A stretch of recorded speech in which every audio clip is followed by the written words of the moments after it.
is the problem is not polarization, right? We're going to talk about polarization today. It's not polarization. Our system of government was designed by the founders to accommodate different points of view. That was the beautiful, that was the American experiment, right? That we were going to have different opinions, we were going to have different lifestyles, and even different policies. And at the end of the day, polarization in itself is a good. And historically, America has weathered the periods of extreme polarization. Most of us worry about the most notorious example of it, and that's the antebellum period leading up to the Civil War. However, if you're a student of history, in the 19th century, the Gilded Age was, tensions between labor and business, rural and urban. We know that following the Civil War itself, there were divides about how to rebuild the South and how to integrate freed slaves.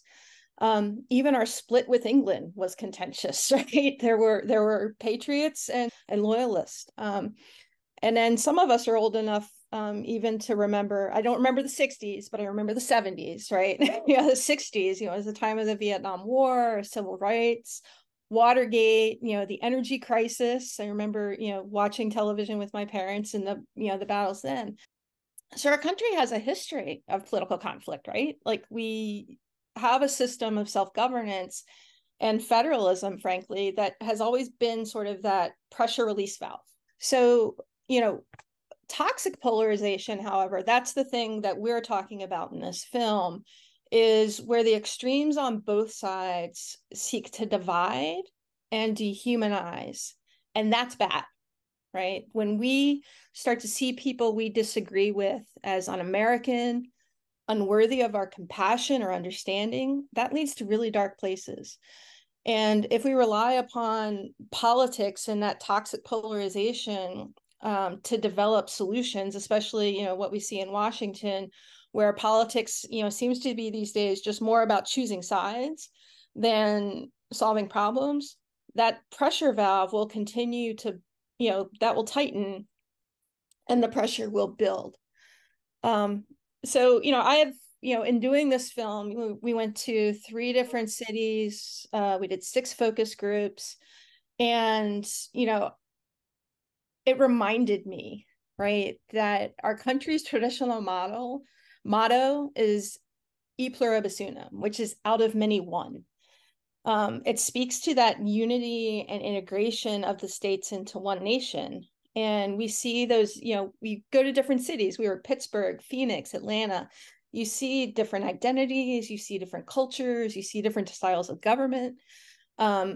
And we have to remind ourselves that the 13 colonies that got together created one entity, but they wanted to retain their individuality. And what we see in, part of the reason SPN got involved with this is, being an organization that works on state policy, really, we wanted to highlight that, right? To remind people of the importance of that.